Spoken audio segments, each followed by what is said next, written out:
Well, hello, and welcome to Using Mutual Aid in Community Seed Network Building. I'm Michael Washburn, the Preservation Director at Seed Savers Exchange, and I'll be your host for this session. And before we begin, I'd like to acknowledge our community agreements. I'm going to add them to the.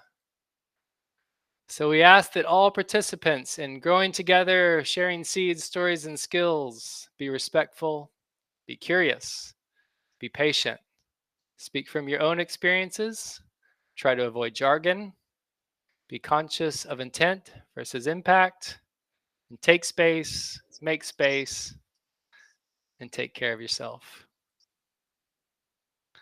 So, a special thank you to United Natural Foods Incorporated for sponsoring this session. And today, we are here with Denise Cusack.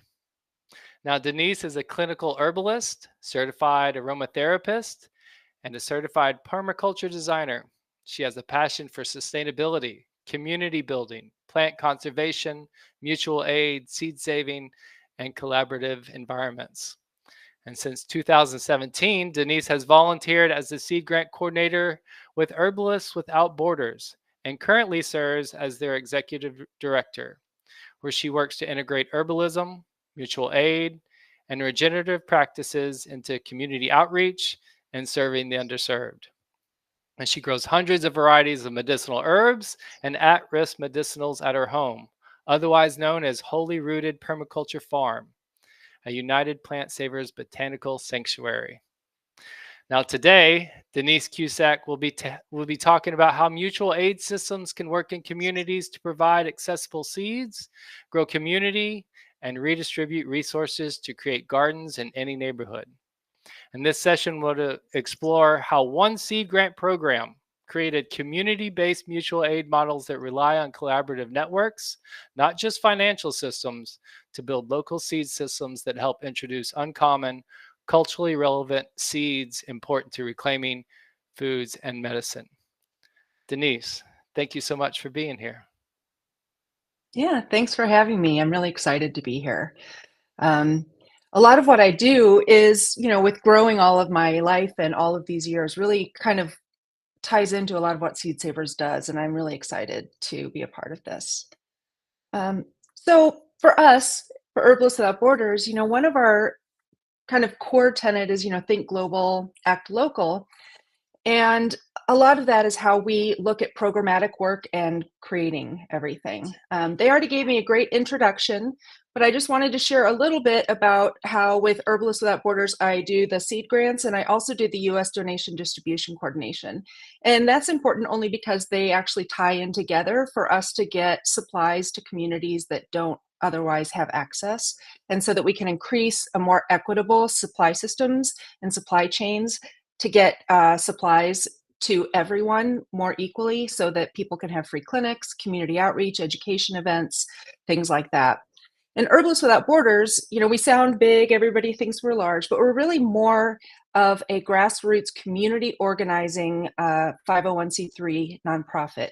And we have memberships, and a lot of our members then form chapters, clinics, and projects and work in their local communities. Because of course we think that people who work in their communities make the most long-term impact and actually can create change based on the need of their communities through assessing individual, like your own community, where you are, what you're doing. And so our members are not only herbalists, we also have aromatherapists, we have food and health justice activists, TCM practitioners, nutritionists, different people who are educators or teachers and growers, farmers, all of that. Just anyone who really looks at health justice and food justice and how do we get more into our own communities and how do we make change. And so our mission overall is that we have a vision of a global community where all people have access to affordable, natural, and botanical medicine. And to bring that into fruition, and we really look at working with community-based chapters and kind of community models so that we can create education, advocacy, and grassroots programs to fill the gaps in health justice. And what that means in really simple words is that we don't have a lot of funds, but we have a lot of people doing a lot of amazing work. And so with all of our programs, including our seed grant program, a lot of it is finding creative and unique ways to reach people and to leverage supplies and supply chains through mutual aid. And so we're a whole network of volunteers that work to provide compassionate, holistic care in their communities. So we do not only disaster relief, but also we will do community mutual aid, like I said, education, plant walks, community gardens, and we also have a lot of chapters that partner with schools, different community organizations, unhoused shelters, people who work with refugees along the border or in other countries impacted by war. And so, all of that is coming back to health justice means access, regardless of race, color, gender, ability, culture, religion, spiritual beliefs. And it includes access to culturally relevant healthcare, access to healthy foods, and looking at holistic, meaning whole body. So holistic care includes food. I always say you can throw all the herbs at people, but if you don't have access to healthy food, we're really not being able to create a holistic program that fully impacts the whole person and their health and wellness overall. And so a lot of our actions and aid center around health justice. And so for the reason why we were looking to create programs like our seed grant program is that we basically didn't get enough supplies donated. We accept donations from different businesses. People who in chapters will accept from local businesses. We also accept from national companies or larger production companies that will do supplements, herbs, aromatherapy, all of those things. We also do supplements because if we're working with unhoused communities, again, if you don't have access to healthy food, all of the herbs won't, make as big of an impact. So we look at also things like getting a really good quality multivitamin for pregnant women or for unhoused folks or anyone really who really doesn't have access to holistic health, wellness, and nutritious food. So we do a lot of outreach where we support we do our work in groups based on country because it's expensive to ship internationally. And we create models that can be reproduced in every country. So for the US, which is the example I'm using today, because that's the network I manage, we do free clinics, community outreach, make and take events, which means people come and take a free class and learn how to make an herbal tea, or they learn how to make seed balls, or we make care kits, blessing bags. It depends on who's making them, but everyone has kind of a different idea. Self-care kits for unhoused communities, for natural disasters. We look at also getting to people through free clinics. A lot of our free clinics also grow food and put food out for folks. We have people growing a row for different types of projects. We have people growing community gardens just for education, and having people come and learn about where their food and medicine comes from. So, in our supplies of having hundreds of people working and having 50, 60, 70 chapters working at a time in the US, we didn't have enough supplies. And so that means we're looking at what could we do to get more supplies, and we need to grow more. And not everyone has equal access to land. It could be that, land is very expensive and can be unreachable. We have people with different abilities and different time. A lot of people work full time. People live in different areas where they don't have access to community gardens. So how can we take all of these people who are already volunteering and create a system where we all feed back into the center and then redistribute in an equitable way without using a lot of money? And that was our main goal. And, if we are looking at all of those things, not all, like all of our urban folks, some of them come from a background where they grew things, but some folks had never grown anything at all. And every single year we have new people that are coming in and being coordinators and have not necessarily had a lot of experience growing. So we want to also create educational programs. We want to also get the community involved. We have grow a row programs where members of the community can grow a row. We also know that culturally relevant seeds are really important to communities. It's a part of our own health and wellness journey, and we know using plants that are a part of our culture actually can increase our response and actually contribute to a greater health and wellness and resilience of communities. And not everyone has access to those seeds. So part of what we also have been doing is looking at identifying seeds that are really important culturally to a lot of our chapters and clinics in their own communities, and then finding ways to grow those out and get more seeds. Seed savers and groups like this, it's really wonderful that they do include herbs in their seed donation sets, which is amazing. But a lot of it is more common. We're looking at yarrow or calendula and things like that. And a lot of the culturally relevant seeds, while they're becoming more common and we're able to find them in different seed companies, it's still not really easy to find them. So by growing our own, saving the seeds and sharing them out, we're creating our own system that doesn't have to rely on outside input. So for the seed program, what our goal was to create a seed program with training, technical support, guides, and the seeds. We wanted to have seeds that were donated, both food and medicine, because food is medicine. And we wanted to also save seeds and redistribute things that were less common and we had a harder time getting a hold of. We also wanted to keep giving people resources of how to do this themselves, such as like the different resources that like Seed Savers has, where it's like how to form even how to do a seed library or how to do a seed swap or things like that.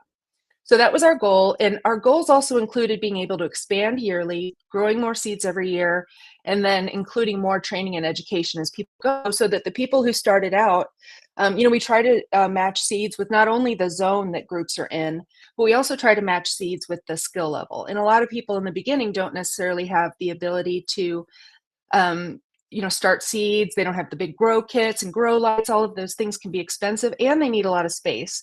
And a lot of especially the urban folks were saying, don't have space for that. So how do we do this? And that again can be like grow row, seedling swaps, and then also having people just learn over time and then raise funds to help people get established with that. And so for what we grew in our donation apothecary network, a lot of that was expanding our capacity. We needed to ship more out to free clinics throughout the country. And we needed to have other types of support and teach other people how to do this so that they could also create smaller local systems. So we would have almost regional hubs, national hubs, and then local elements. So we created the U.S. Seed Grant Program in 2017. And that was our first step in working with this. We collect a lot of seeds. We manage seeds here. We distribute them every single year to coordinators. And one of the reasons we do it this way, every single chapter, of course, could go out and ask for free seeds or gather seeds, and a lot of them still do that. But when we're talking about if there's 70 chapters all going to seed programs, that could be a lot of people trying to request from limited resources. And we also want to be able to kind of consciously plan certain types of medicinals that we know are really great and can be used and are used in education and classes and free clinics. So we started distributing donated seeds, and from there it's grown. We've distributed thousands and thousands of packets of seeds every year.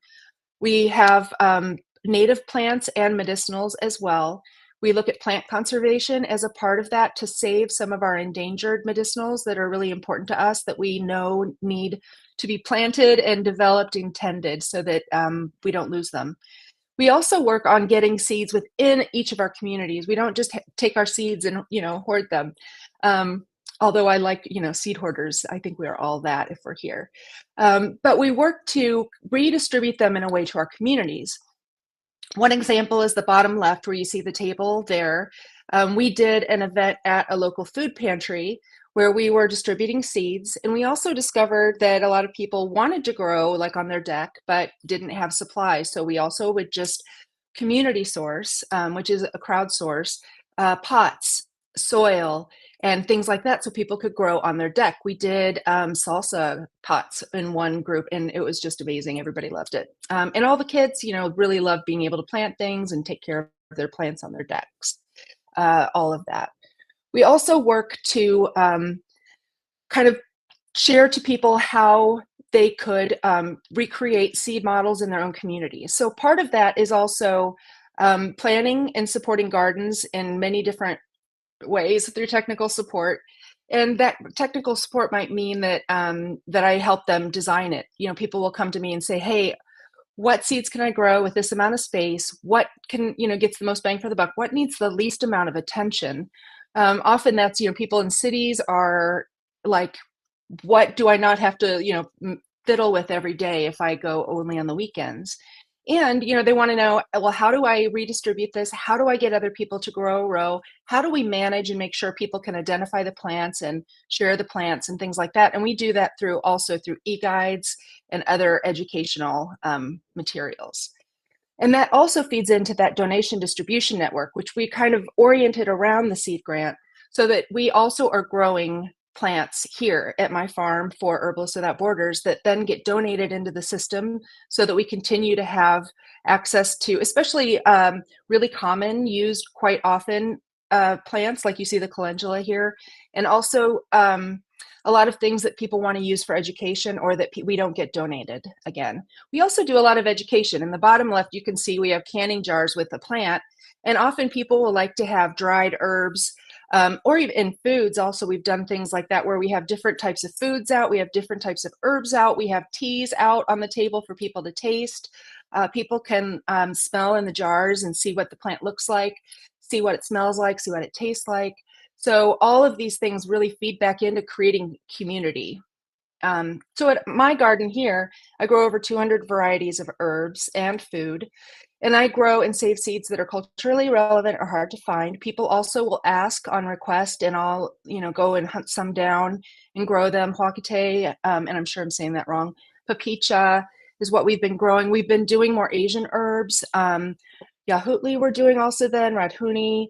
We're doing also some grains, ancient grains and other different more traditional foods that we're trying to kind of get established and share to groups that are working within their own indigenous communities.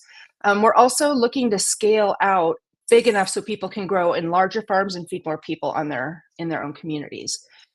So we want to save those seeds and we want to save the plants. And a lot of that then comes back to us also saving our seeds, and especially with natives and wild natives, and trying to continue to propagate these perennials. So we not only, as I was saying before, share seeds out at the beginning of the season for people, but we also keep seeds that we have in our ongoing, it's like our bank, where we also are ready to distribute seeds at any given time to people. Like after forest fires have gone through, we redistribute seeds to people in that area so they can start growing immediately. We've had really large hurricanes hit chapters, and they actually were growing food for their own community that was ready to harvest, greens and things that are fast.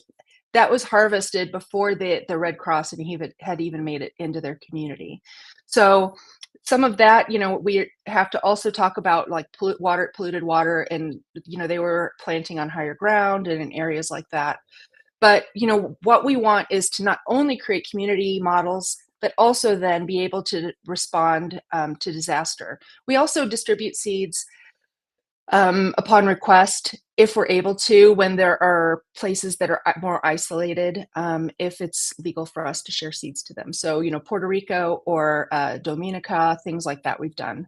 And so we also have a lot of chapters that look at making and designing special gardens for communities that they feel are underserved in their community, like a prison garden or a women's shelter, LGBTQ gardens that are all, and people also make themed gardens by the type of herbs or the type of needs, mental health gardens, indigenous youth gardens, elder gardens, inner city food and medicine. As you can see, we just, we've even helped set up gardens in natural history museums where they're trying to be more inclusive of real history and share different types of traditional foods historically used in their regions, and not just settler foods. So all of that we really work to try to see, well, what do we have and how can we make this happen? We also have a lot of groups do grow a row gardens to support community education, veterans gardens, make and take gardens, unhoused shelter gardens. There are a lot, in California, for example, after the fires, there were a lot of larger communities that are unhoused, almost like tent city, so to speak. That sounds diminishing, and I don't mean that. It just, is one of those ways to explain that it's a larger community. And they've developed the communities pretty amazingly until they have shelters and accessible housing. But even with that, being able to plant gardens that are more permanent, because a lot of people ended up having to be there longer term while they were waiting for insurance and their homes to be rebuilt or until they could move. So having food accessible immediately right there is good. Urban education and outreach is always really great. People seeing where their food and medicine comes from. We've even, we've designed senior gardens at senior centers or hospice gardens, aromatic gardens at a hospice, food gardens at local food pantries. I love when chapters partner with local food pantries and create gardens that have herbs and food. I think that's an amazing way to do it. And these are just all to be inspiring, just ideas, so that you can see that it's not just that we have to plant in rectangles or squares, but that there are a lot of different community organizations we can partner with, and it doesn't have to be with a nonprofit chapter group. These are types of projects that could be done on a local community level, and that it doesn't take a lot of people to do. So even growing a row for the unhoused, and donating the food, the extra produce that you have from a grow a row. If you get a dozen people together to grow a row and you donate that food to the local food pantry, you have fresh food. And I found from my own experience where we've done a lot of the growing for our local food pantry that they don't have herbs very often. So we would grow culinary herbs and donate those back in bundles and things. And people were thrilled to death to actually have herbs and things to help to be able to do more cooking. And, make and take care in kits and all of those things. We need plants to be able to infuse oils, to make tinctures, to make salve. And learning how to make a salve yourself is more empowering than just having people just distribute it. Education can be really powerful in sharing with people not only what plants are around them that they can access locally, but also just giving people the power in their own hands to contribute to their own health and wellness can be very powerful. And so having make events, we call them make and take, because you bake it and you take it. So if you go and learn how to make something and then you take it with you. We also have a lot of communities really love doing make and takes where they also make extra for others. So people are learning to help themselves and help their own health and wellness while they're also making things that will then get donated in care kits at the local unhoused shelter or at a women's shelter. And so all of these things, even seed libraries and seed swaps, community events, or making seed balls or doing crafts, seeds can be used in all of these ways. And the amazing thing about working on local community levels is that every single community can create their own model of what they need based on themselves, their experience level and their knowledge, but also what the community needs. If it's a lot of children versus a lot of seniors, or do you need more food, or is an herbal program really helpful?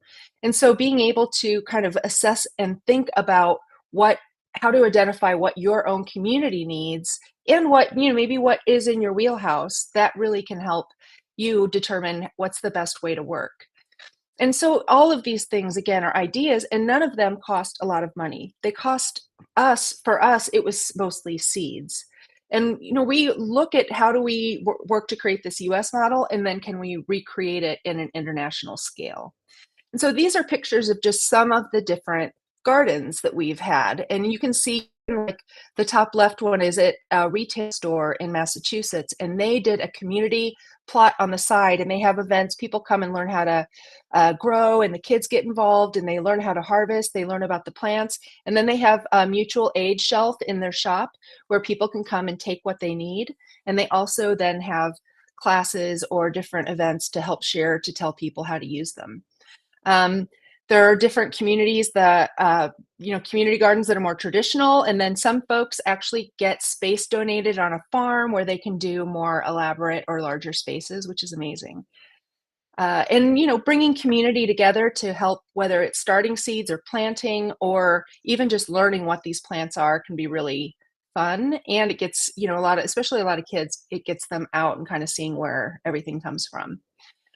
Seed events, seedling swaps, all of those things are really wonderful. The community education aspect is always great. We love when folks make make the signs and help share and show what they've done with the plants and how they can be used. Historical use. What are the common names? And what are the common names in Mexico versus the US? Or where were these used historically and how were they used? I also love tidbits and facts and little fun things because it gets kids really engaged and involved.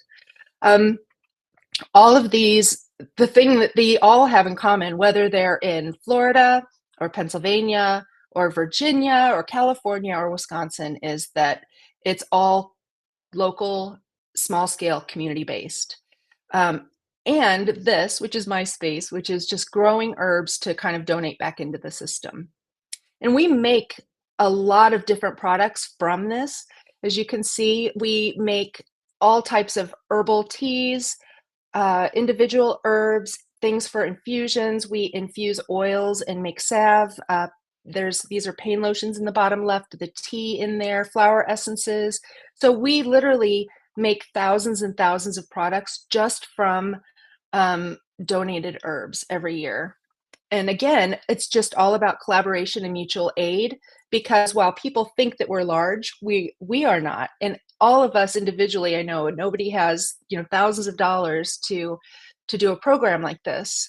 And for local communities, I really love creating things that build independence. I think that, while we all kind of redistribute and take from the central whole, and offer technical support back and help with growing guides, and we'll help offer different, maybe even design tips or plants that would do well together or in that system. In the end, the goal is that community can take it and run with it. That community is going, now I've learned how to grow. Now I've learned what to do with these plants. Now I've learned how to save seeds. And they create their own self-sustaining systems over time where they start bringing their own communities in, and then they don't rely on the central group as much. We still then redistribute herbs and things and supplies, but often groups over a course of a few growing seasons develop the ability to kind of start being self-sustaining. And so we also love connecting people in similar areas to similar resources, because mutual aid means mutual community collaboration, working together. And that's kind of what we want, is for the people that we're teaching, for them to be able to go to their communities and then they become teachers. And groups can save their own seeds and share back. We also have groups that, first started from donated seeds. They didn't know how to grow very well, and they are now sending back seeds, and they're donating herbs back into our central community core, which is amazing, because that's the reciprocity that we really need in order to create this whole entire network where it feeds on itself without needing a lot of external inputs. And that's why we call it reciprocity, because it is a cycle, it's circular, and it is not, they say solidarity, not charity. And that's really, I think, the way that we build resilient and resourceful communities that can be sustainable on their own and give back. So, because we never know at any point when one of us might be in a disaster area or need support from outside or be impacted by an event or disaster where we need more. And if we're always working within collaborative groups, I think it helps us be more resilient over time and have the ability to respond and adapt really quickly. So we also share e-guides, and we have a magazine. Actually, it's free. I'll give you the QR code to scan at the end. But we believe in sharing education in addition to seeds. And what that does is we help people find and identify creative resources and the ability to kind of adapt what they need to their own communities. And so we have, for example, the Grow a Row program. And the Grow a Row program, it not only has forms for people to sign up for, ways to distribute seeds, tips for how people can start seeds, tips for maintaining growing records, drying records.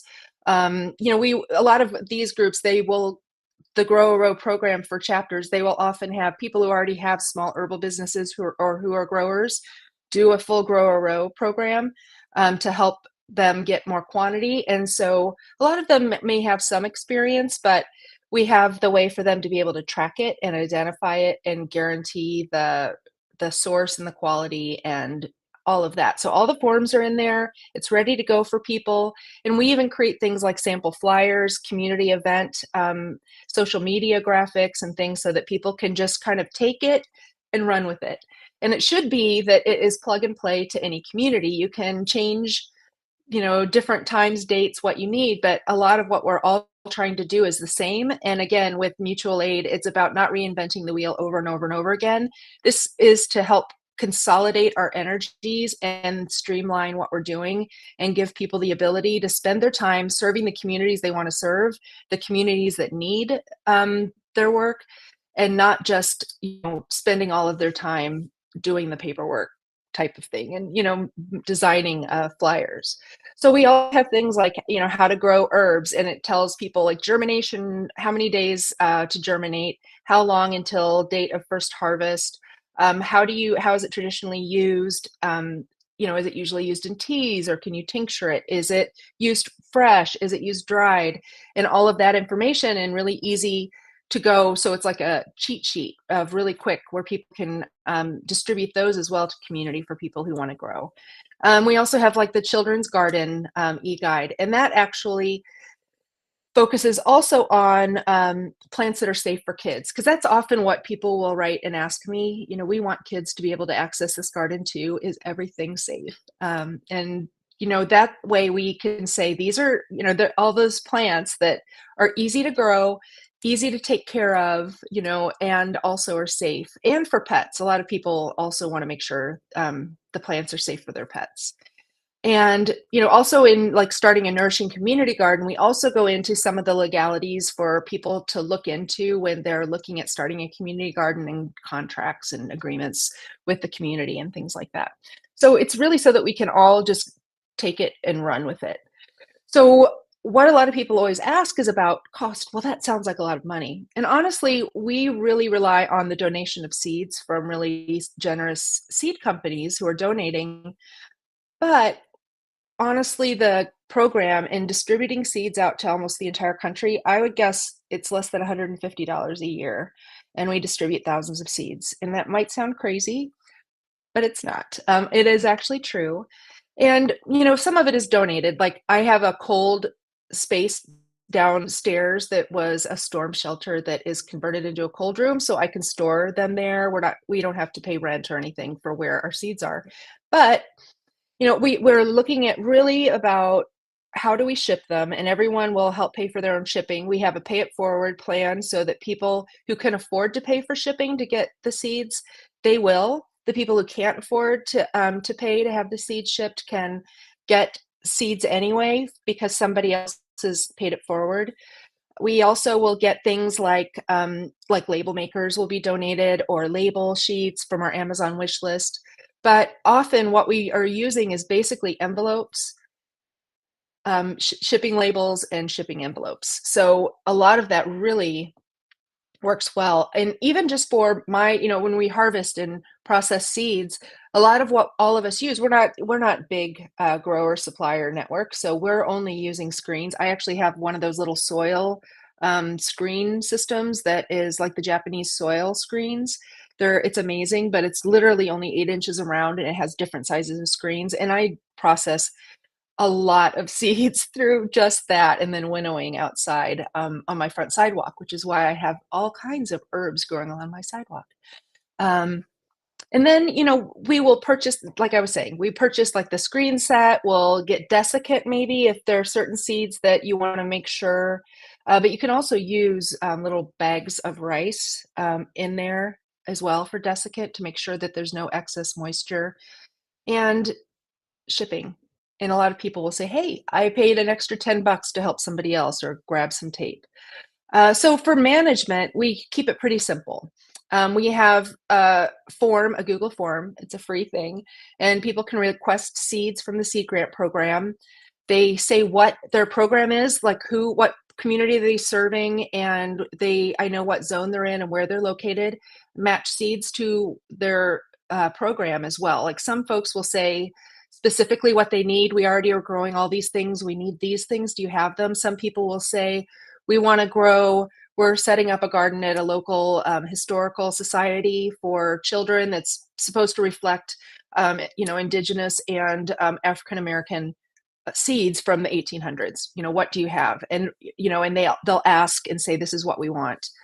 Or they'll ask for, say that, we always are trying to have things that could be a little bit more fire safe. What would work in a garden that is not going to be a big dry, piece of tinder.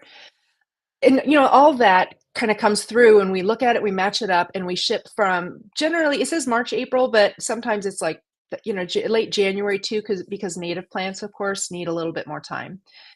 Through there, and then we offer e-guides all year round. A lot of people will call or write or ask, can you help me design the garden, which we'll do. I also have we keep a lot of different plans online where we can share with people.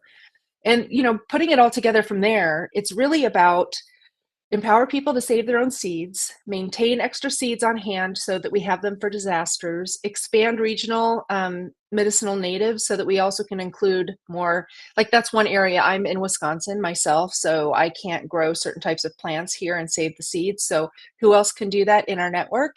And who else is growing more culturally relevant seeds for their own communities that can share that, so other communities that are looking for similar plants can also have those. So we work on that. It's empowerment, education, and then also like reciprocity.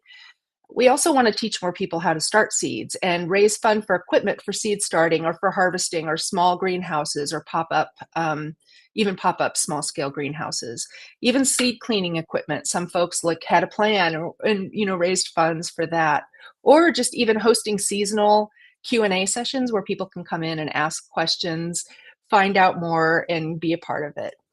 For future planning, things that we want to look at more is we want to expand even more culturally important and relevant seeds. We have this model, and we are helping to reproduce that and create something where people could use no matter where they are in the world and go to local seed resources and create this. But we still, I think, in communities where we have access to things like, a lot of stores and a lot of this is really easy to find. There are places in the world where people don't have that access, and they're looking at primarily having seeds through just hand to hand. We're looking at developing more educational resources on how to save things more stably without refrigeration or cool rooms, or, some folks that we work with that are live in communities where they don't have much electricity access. It's off and on or things like that. So how can we help facilitate people being able to develop a little more in-depth seed systems where they can actually distribute them farther and save them longer, and also create more garden-oriented training programs and things like that.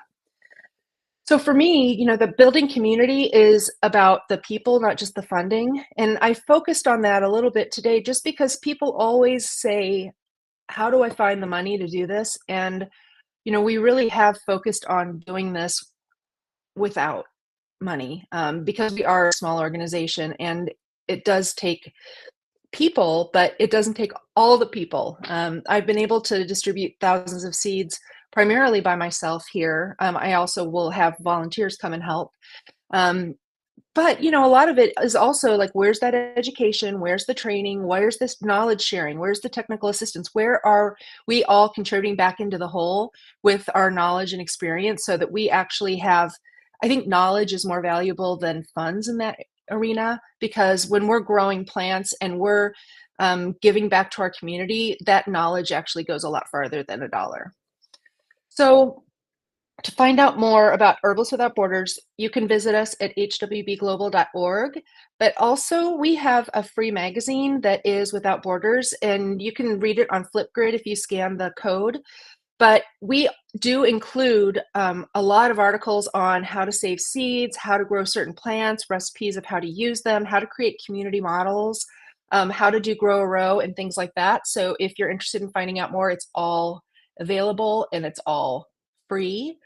And then I wanted to go and spend some time answering questions so that we can see, like, if anybody has any questions specifically about everything here.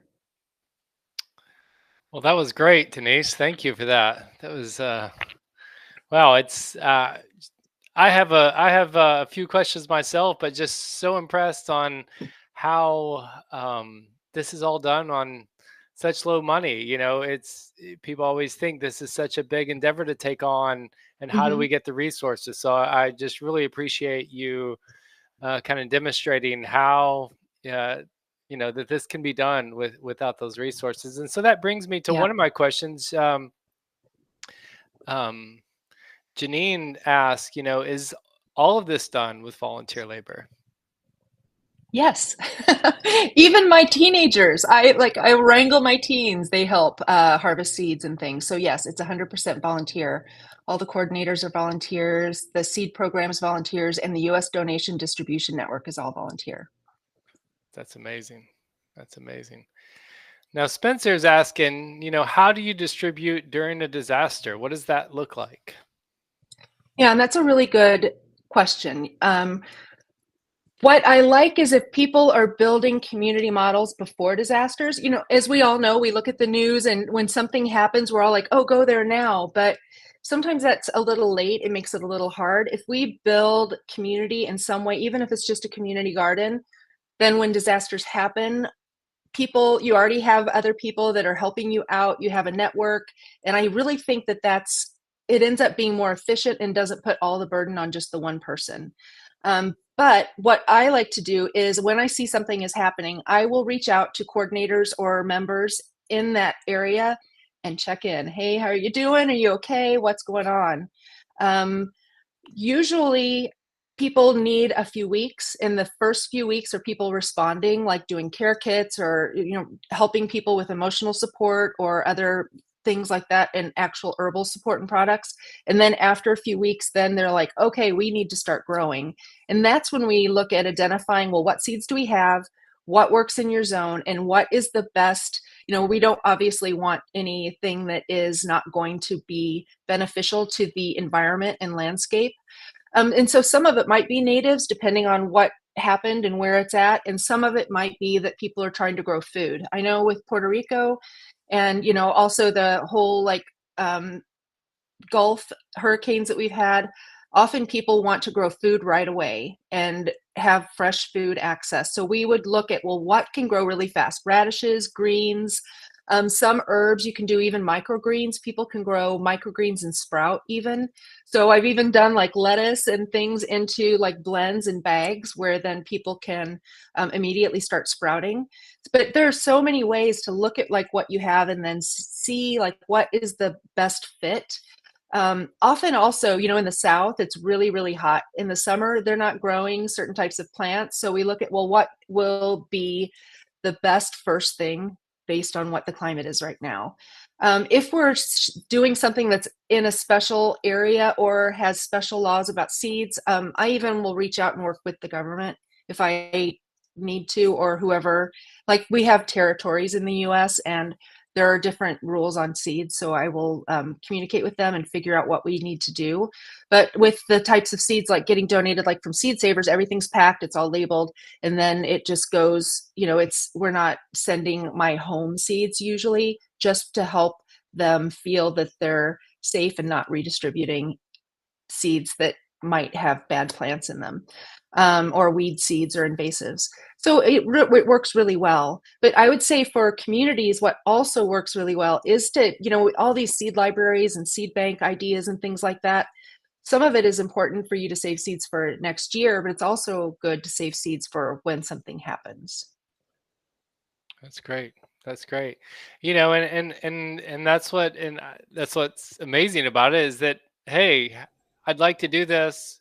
Who can help me do this? And so Exactly. being that helping hand, and kind of leads me to Jenny's question. Jenny asked, Mhm. are the classes you offer online, or is it more of face to face? We're doing a lot online, and even with a lot of things are on Zoom because people are around the whole entire country. And I also work with folks that are like in Kenya and Uganda and things like that, where they ask about growing. And, obviously, a lot of the folks in Kenya, I'm learning from them too, because they're growing amazing things with a lot less resources than I have access to. So I like to listen more than I like to teach in certain situations. But Yeah, we do a lot online, and that, especially during COVID, was a part of it. I actually had my farm here as a space where I wanted to have people in person, but then COVID happened, and I was like, now I can't have people over. I can have local people now. But we're hoping to maybe have in person again. But it is amazing how much you can help share and teach other people, even just talking like this in this situation. Mhm. Yeah, speaking of listening and learning, I had the opportunity to go uh, and talk about seed cleaning with some folks from all around the world. And Hmm. this wonderful woman from West Africa, we were cleaning amaranth, and I had even brought a machine to kind of show possibility. And Cool. she was hand cleaning out of a bowl amaranth just as quick as that machine could go. So it's, in these Hmm. environments, it's wonderful because you get to learn so many things along the way as we teach each Exactly. other. um, Exactly. Anna Marie says that you may have addressed this but didn't quite catch it. Is there a link for grow out volunteers if you need volunteers to Ooh. grow things? Yeah, actually, the best thing is to email me, and it's director@hwbglobal.org. And because I like to hear from people, like, what zone are you in? What's your growing experience? And things like that. Also, this time of year, we're getting closer to June, so we'd want things that wouldn't have needed to be started in January if you were interested in growing this year. So I love to like hear where you're at and your level and chit chat, and then see what seeds we have that we can share for people. And then also, like with that, we have that grow a row, and that way I can then share the PDF, and so people can see it and see kind of what other things, and also where do their plants go? Where does everything go when they donate back? Great, great. Yeah, it seems like at Holy Rooted that maybe you're filling some of the gaps there, like you said, some of the harder to Hmm. find herbs or Yeah. different things, and I think that becomes really important because, like you said, uh, some of these you know herbs and vegetables that you just Yeah. can't find around, and that becomes when you're trying to, maybe it's just cooking your own traditional cuisine. How do I even find that Hmm. ingredient to go ahead and cook that? um, Yeah. so I think that's amazing. And you had talked about share seedling swaps, because as we say, Yeah. space and time are two of the biggest barriers. So if those, like Yeah. we had a guest earlier, uh, uh, Maggie Kari does, um, where she's sharing seedlings, and seedlings is a great way, because some people don't have that place to start those, but maybe a little pocket where they could plant Exactly. something. So offering seedlings in your community. And then I had a question: do you also offer Hmm. education on something like, say, sumac for Middle Eastern cuisines? Sumac's all around in Yes. many places, and it's just Yes. everywhere. Uh, and some of these herbs I we can't like even that. find. Yeah. Yeah. And that's really important because, for example, in Greece a few years back, a lot of Syrian refugees ended up, being in Greece, and there was a group of women from Herbalists Without Borders, and they had been teaching regular herbal classes, and then they realized, you know what, we should teach people what the plants are here and what they're like compared to the food that they actually are used to cooking, so that people can go out and forage and make the same dishes that they really love, and we can share with them, well, how do you also make the Greek food? And that's, I think, foraging is important, and also teaching ethical foraging, I think, is really Mhm. important. For But sure. and that is the thing, foraging, we have a lot of plants that cross over. That's one of my areas that I love talking about, even like the folks from Kenya, we're talking about black cherry bark or artemisia, or we're talking about a lot of the same plants, even though they're in subtropical and I'm in Wisconsin, and we still have crossover. So even though we might not be able to grow the exact same specific plant, often there are crossovers and ways for us to find things like that. And even with, like, there was a group in Minnesota that was working with Afghan refugees, and it was women, And it's not only for food, but they were looking to do support for them because of stress and anxiety when everyone had to leave suddenly a few years ago and everyone was being kind of moved quickly to the US. And we were looking at touching on cultural relevance in that in like rose. In the US, rose is not always the favorite smell. A lot of us think it smells like old-fashioned perfume or our grandmas, and I think that's a good thing. But but for culturally, it was like rose was something that was luxurious and decadent and positive and felt good. And so even with that, using like aromatherapy and also doing infused oils and things with rose was just, I mean, it is calming and soothing already. It does help make people feel a little bit more serene and less anxious. But it also, when you add a cultural relevance onto something like that, in addition to what it does chemically, you end up with something, I think, that's quadruple powerful, so to Yeah. speak. And so it's the same with food. If you have the food that is important to you, that is from your culture, and that means something to you, when you're feeling disconnected or lost, I think that that can be really important. And that's why it's so important that we work to have people working in their own communities. So, it's not just white folks running around, helping communities. It's about people empowering the people who are working in their own communities already that are a part of that community. And I'm just here, yeah, I fill in the gaps here at my farm, but I'm here to help them. I mean, that's kind of why I'm here. I'm not here to go, look, I grew huacate. It's Yeah. about getting seeds to people that are like, this is meaningful to us. And now we can grow them ourselves and do it every year, So that was a little rant for me, but But it's on yeah, so many levels that it's important. and it ties into how you say, it's not too long that people break away from the centralized part of this and start becoming more self-sustaining when they kind of Mm-hmm. start out with you, maybe just a little Yeah, bit there, but it's just that people quickly get empowered yeah, with that knowledge and exactly. they're able to take it on themselves, which is fantastic. Yeah, Um, exactly. Here's that email for anybody wanting Oh, thanks. to um, get a hold of Denise. And then I did have another question here. I've got some wonderful Mhm. comments I'll share too, as we got a couple minutes left. Um, can you talk a little bit about your member benefits?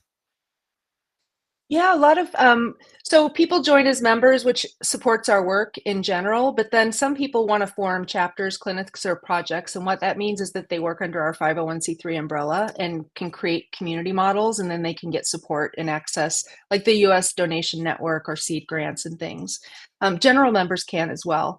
But one thing that we think is really important is education. And so our member area on our website literally has thousands of resources, and then we also have things like the e-guides. We're writing new e-guides all the time as well, and working on more webinars and the magazine, because sharing the knowledge out is something that's really important. We also have, like, today I got two of our big guides and a webinar translated in Chinese from a student who sent it to me, so we can have that available to people. So we do things also like translate labels, take take 3 droppers 2 times a day and things into other languages like Spanish for like the groups that work in Tijuana and things like that. So that is accessible so that we can also, it's a knowledge share. We put it all in together and everyone can contribute if people speak what, Hindi or Spanish or any of that.